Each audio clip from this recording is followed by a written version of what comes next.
Hello everyone, welcome to NCERT topper classroom. मेरा नाम है अमित और आज की क्लास में हम सॉल्व करेंगे एक्सरसाइज 4.1 से क्वेश्चन नंबर 4 को, और हम पढ़ रहे हैं क्लास 7 की मैथ्स। ठीक है, तो देखिए क्वेश्चन नंबर 4 बेसिकली कह क्या रहा है, right equations for the following statements. यहाँ पे कुछ स्टेटमेंट्स दे रखे हैं, टोटल 9 स्टेटमेंट्स हैं और इन स्टेटमेंट्स की हेल्प से हमें किस चीज का फॉर्मेशन करना है, इक्वेशन का फॉर्मेशन करना है। ठीक है, तो स्टेटमेंट से कैसे इक्वेशन फॉर्म करते हैं इसको हमने ऑलरेडी अपने इंट्रोडक्शन वीडियो में समझा हुआ है, तो उसी को अप्लाई करेंगे अपने। अगर वो इंट्रोडक्शन वीडियो ना देखी हो तो प्लेलिस्ट में जाके जरूर वो वीडियो देखें ताकि आपको यहाँ पे क्लैरिटी रहे। बाकी जब हम इस क्वेश्चन को सॉल्व कर रहे होंगे तो हम कोशिश करेंगे कि यहाँ पे भी समझ लें कि एक स्टेटमेंट अगर कोई दी हुई है तो हम उससे इक्वेशन कैसे फॉर्म करते हैं। तो चलिए स्टार्ट करते हैं क्वेश्चन को, और सबसे पहले ये समझते हैं कि फर्स्ट पार्ट में क्या कह रहा है। कह रहा है कि the sum of numbers x and 4। तो फर्स्ट पार्ट है कि दो नंबर्स की ये बात कर रहा है, एक नंबर x है और दूसरा नंबर 4 है। ठीक है, क्या कह रहा है, अकॉर्डिंग टू द क्वेश्चन में क्या दिया हुआ है कि सम ऑफ नंबर्स x एंड 4, दो नंबर हैं x और 4 इज 9। और तीसरा नंबर किसके बारे, उसके बारे में क्या बात कर रहा है, 9 के बारे में। तो और कंडीशन क्या दी हुई है कि इन दो नंबर्स का x और 4 का जो सम होगा, क्या है, x और 4 का जो सम होगा वो कितने के बराबर है, 9 के बराबर है। देखिए आप यहाँ पढ़ के भी समझ सकते हैं।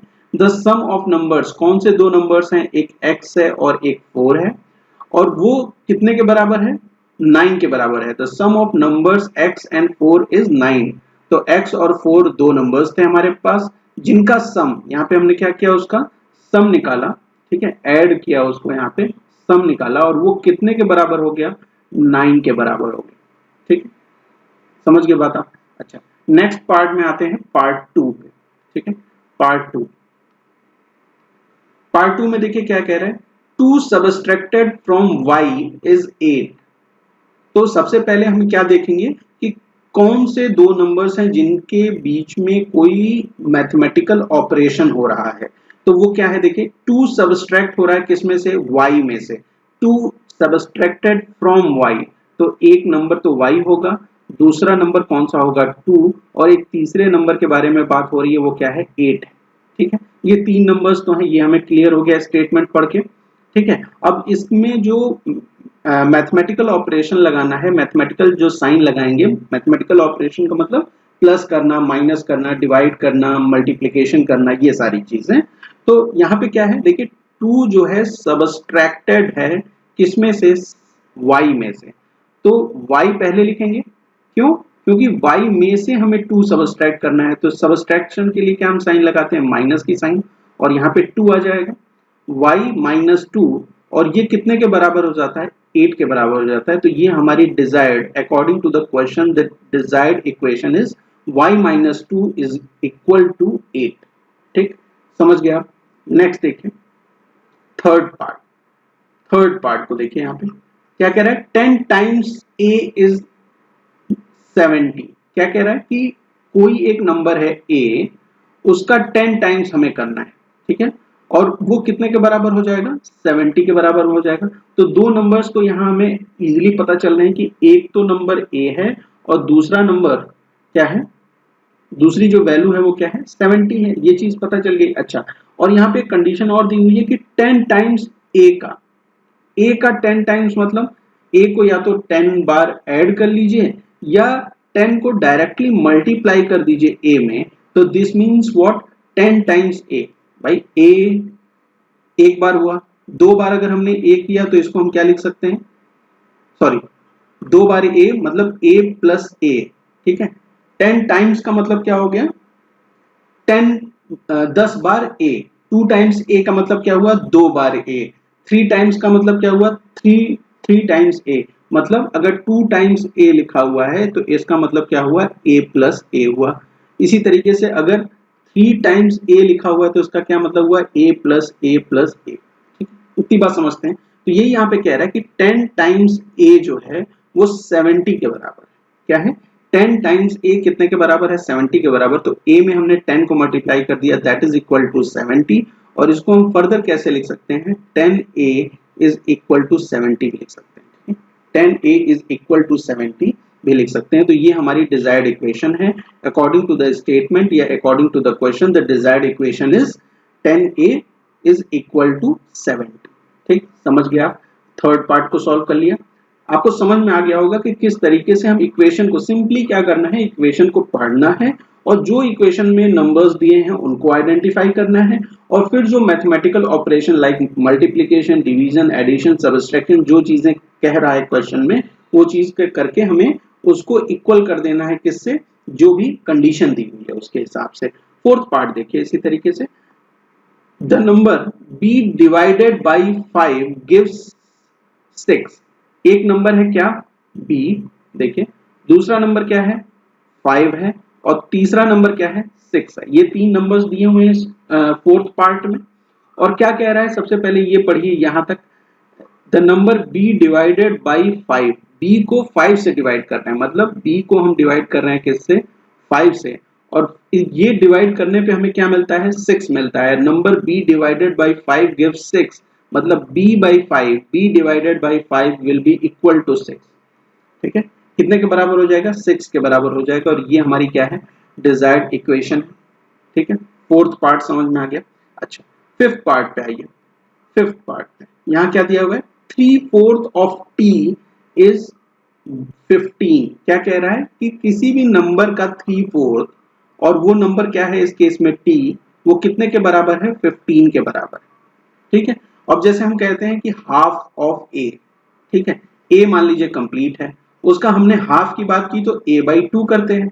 हाफ मतलब उसको 2 से डिवाइड कर दीजिए। अगर a का हमें 1/3 करना है तो हम क्या करेंगे, इसमें a में 3 का डिवीजन कर देंगे। ठीक है, इसी तरीके से यहाँ पे क्या दिया हुआ है, 3/4 मतलब 3/4। टोटल 4 पार्ट है, उसमें 3 पार्ट की बात कर रहा है, 3/4 हुआ वो। ठीक है, समझ गया आप? जैसे इस तरीके से ही समझ सकते हैं कि जैसे हम किसी चीज का हाफ करते हैं तो हम क्या करते हैं, 1/2 पार्ट करते हैं, उसको 3 पार्ट में डिवाइड कर रहे हैं तो a/3 कर लेंगे। ठीक है, और अगर उसे 3/4 करना है मतलब a में पहले 3 से मल्टीप्लाई कर दीजिए और 4 से डिवाइड कर दीजिए, that is nothing but 3/4a। ठीक है, समझ गए इतनी सी बात। वही चीज हमें यहाँ पे अप्लाई करना है कि 3/4 ऑफ t, किसका 3/4 किसका, t का, मतलब t में मल्टीप्लाई हो जाएगा। ठीक, और वो कितने के बराबर है, 15 के बराबर है। तो फर्दर हम इसको कैसे लिख सकते हैं कि 3/4t इज इक्वल टू 15, और ये हमारी क्या है, डिजायर्ड इक्वेशन है according to the condition 3/4t is equal to 15।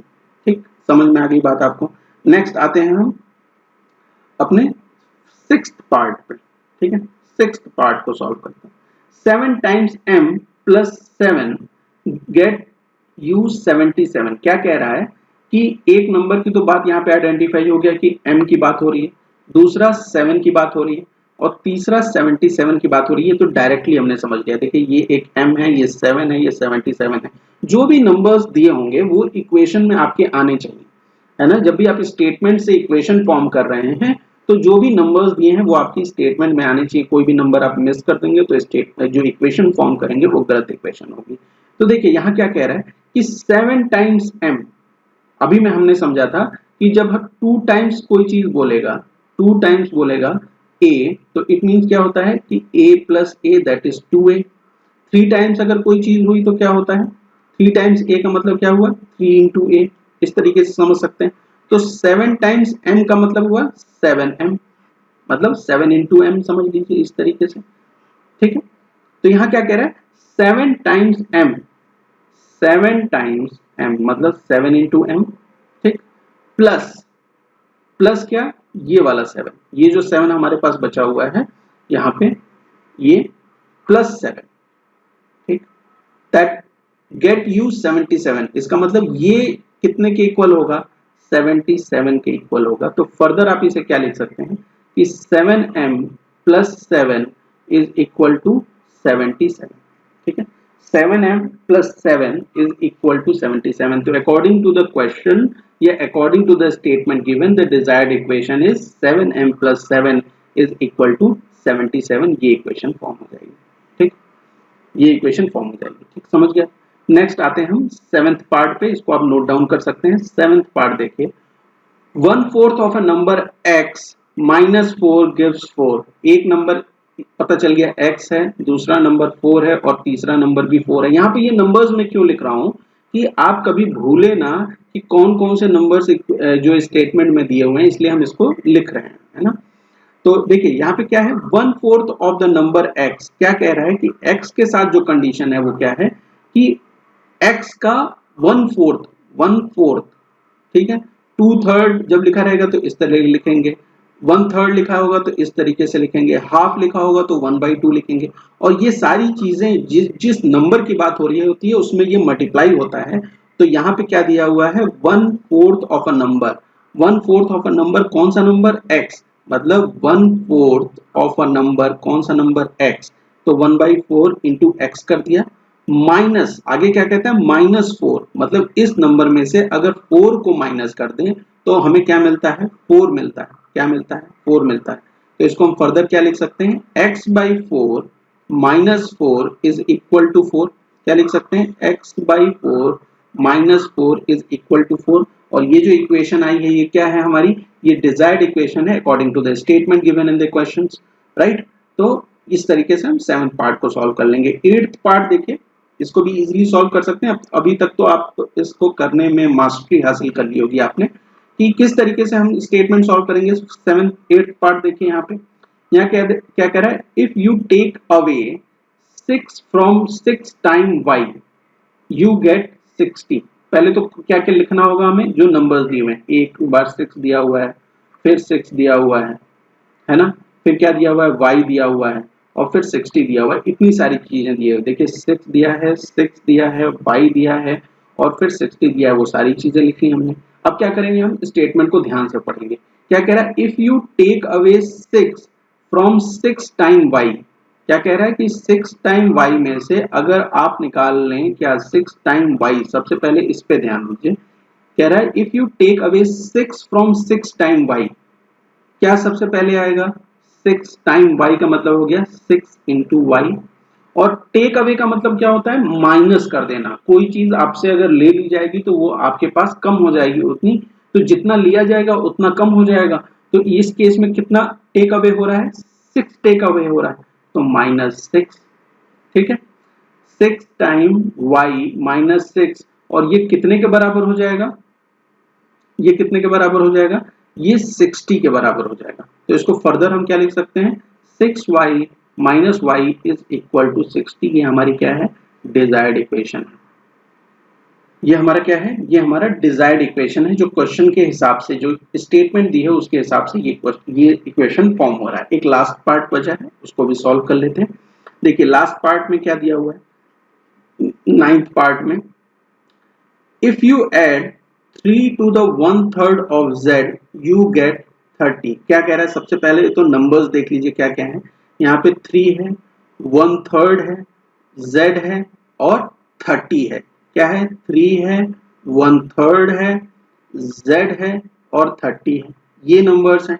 अब इन नंबर्स में हमें क्या करना है, कंडीशंस लगानी है। कंडीशंस क्या क्या लगेंगी, क्या कह रहा है, इफ यू ऐड, क्या ऐड होगा, 3 किस में ऐड होगा, 1/3 ऑफ z में, 1/3 ऑफ z। तो सबसे पहले हम किसको फॉर्म करेंगे, 1/3 ऑफ z। तो 1/3 ऑफ z कैसे हम लिख सकते हैं, देखिए 1/3 ऑफ z हम कैसे लिख सकते हैं, 1/3 ऑफ z मैंने आपको बताया कि 1/3, 1/3 का मतलब क्या हो गया, 1/3 इंटू z हो जाएगा, दैट इज 1/3 ऑफ z। और क्या कह रहा है, if you add 3 to the 1/3, मतलब इसमें अगर 3 ऐड करते हैं, तो यहाँ हमने 3 ऐड कर दिया, तो देखिए ये भी यूज हो गया, ये भी यूज हो गया, ये भी यूज हो गया, यू गेट 30। क्या मिलता है इसको करने से, 30 मिलता है। तो फर्दर इसे हम कैसे लिख सकते हैं, मल्टीप्लाई कर दीजिए, z/3 plus 3 that is equal to 30। और ये हमारी क्या है, डिजायर्ड इक्वेशन है अकॉर्डिंग टू द स्टेटमेंट। ठीक, समझ गया। तो स्टेटमेंट से कैसे हम इक्वेशन फॉर्म करते हैं, इस क्वेश्चन में हमने सीखा। उम्मीद करता हूं कि क्वेश्चन नंबर 4 आपको समझ में आया होगा। अगर वीडियो पसंद आई हो तो चैनल को सब्सक्राइब करना ना भूलें। Thank you for watching.